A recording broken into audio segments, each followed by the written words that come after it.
Nightmare Tales is back with Stasis Nightmares Episode 3. We've been following this story arc for a little while, and it seems these people that are in stasis have their dreams interconnected, and the plot is getting thick. We're going to react to it today. Make sure to head on over to Nightmare Tales' channel and subscribe. Hit the notification bell if you like reaction videos. Make sure to subscribe to my channel as well. Let's get into this animation. All right, the time capsule. Time capsules are crazy, huh? People just bury them. One day, they go check on them, see what was in there, be like, look, that's a DVD. We don't use those no more. This ought to be interesting, though.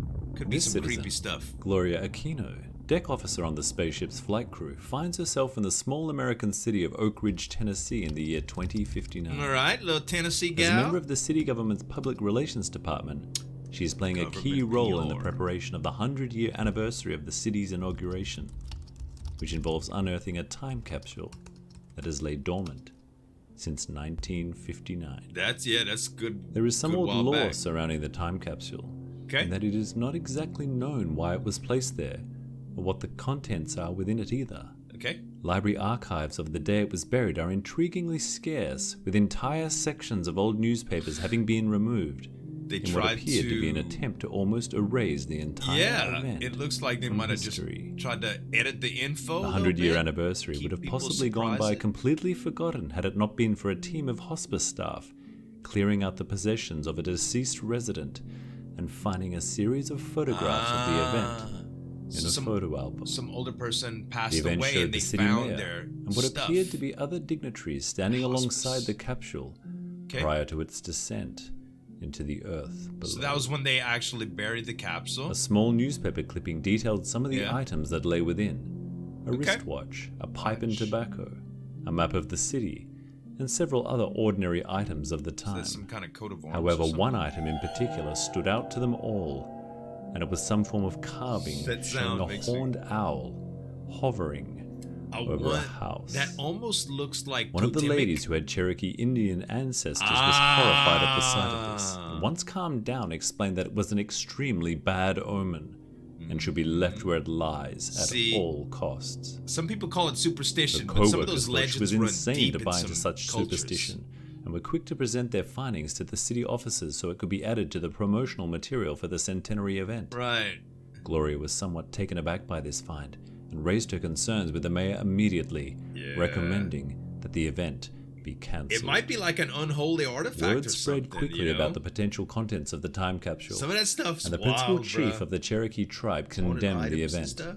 The mayor, the organization committee, and the majority of the public, however, completely ignored his protests and continued on with the preparations. Yeah, I mean, some lady calling up to the event.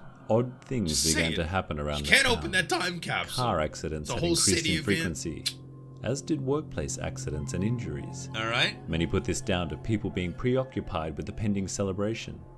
However, some reported sightings of a Cherokee medicine man in areas around the city each night, soon after sundown. It's like a demon, a the bad city was spirit? divided on these sightings and the events that people assumed were linked. The principal chief supported the claims of unfortunate events being connected, but denied any involvement. He repeated his warnings daily, and it became clear that the town was slowly becoming increasingly paranoid. The mayor's office held an emergency meeting, with the topic of discussion being whether or not to go ahead with the centenary celebrations and the unearthing of the time capsule. Can you imagine this meeting? The debate carried on for several hours, with the ultimate outcome being that they would indeed go ahead, as the mayor declared it would be ridiculous for them to give in to such unfounded superstition. Can you imagine trying to convince the mayor of the town that this hokey lady called in talking about how she saw a weird carving in this time capsule newspaper clipping and that bad things were going to happen because of it? And because there was crazy, weird instances of people getting in accidents around the town, all of this was due to this one particular time capsule opening that hadn't even been done yet, convincing the mayor at a board meeting. You would be the laughing stock of this meeting. You understand? This would be so crazy. You would be like, okay, we getting rid of Sharon. She is completely off her rocker. I think I literally think she forgot to take her medicine. That's the kind of talk that would be in the office right now. This is so far-fetched, man. Gloria wrapped up her work for the day and was leaving the city offices when she felt a distinct change in the air around her. Uh-huh. She couldn't shake the feeling that she was being watched. Gloria! And therefore made her way to her car as quickly as possible. Is it the medicine man? On the drive home, she began to curse herself for not being stronger and failing to stand up to the ignorance in the room at the mayor's office. I mean... She knew that unearthing the amulet was disrespectful to the Cherokee people. You lucky. She felt horrified that it was allowed to go ahead. You lucky you're not on leave. I'll put a stop to it, she vowed, as she looked into the rear vision mirror to commit this to herself. It was then that she realized she was not alone. Oh. The ominous figure that sat behind her had been with her for the duration of the entire journey. I see. She stood on the brakes as soon as she had realized this. Gasping for breath, she managed to croak the obvious question. Who are you? Not important, the shadow hissed back. What is important is that you push for the ceremony to go ahead. It will do more for the plight of the Cherokee people than you can possibly imagine. The spirit Gloria wants out. was confused. I don't understand. The spirit wants questioned. out. He's There's a bad no need spirit. to. Just trust that what gets unearthed on the day will ensure that justice is served. Uh-huh. And with that, the next moment she looked, the figure. So is this about gone. the repression of the Gloria Cherokee sat people in or something? silence, confused and alone. Catching her breath and trying to calm her heartbeat, which was painfully near bursting point, she was convinced she would endorse the ceremony for fear of not knowing what would happen You might next keep your job, though, Gloria. Because any more pushback on this hokey issue, the mayor's going to get rid of you, were girl. experiencing more frequent persecution than usual. Okay. Which, along with their silent protest over the impending ceremony, forced them all to temporarily leave the city. Wow. The day had come. Not a single full-blooded Cherokee Indian would be there to see it. Yeah. Gloria was of mixed emotions. However, she was convinced that the medicine man she had spoken to had directed her to do the right thing. And she works for the city, like... The capsule was excavated from its signposted location and put on display for all in attendance to see. So they had a signpost too. An enormous crowd had formed to witness the opening of the capsule, all intrigued at what the full contents could be.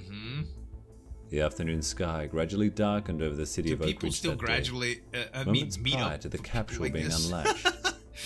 The mayor said his token spiel to the crowd, twisted the cap, and lifted the steel housing off. I guess people do still have these. A brilliant and sudden shock of blinding energy burst forward from the capsule, burning the eyes of every single person unfortunate enough to have been staring at it, and roasting their skin, hair, and clothing along with it. It was a bomb? The device that had been excavated was not the treasured time capsule at all.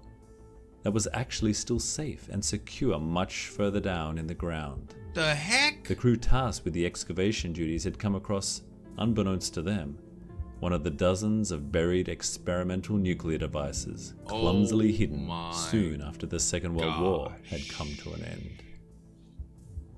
Wow. Back on the ship, Gloria's eyes wept blood, and the androids were completely perplexed as to what was going on in the A-19 cluster of stasis pods. What? That's that same guy, Dan J. Blacker from the last one. He's been plotting.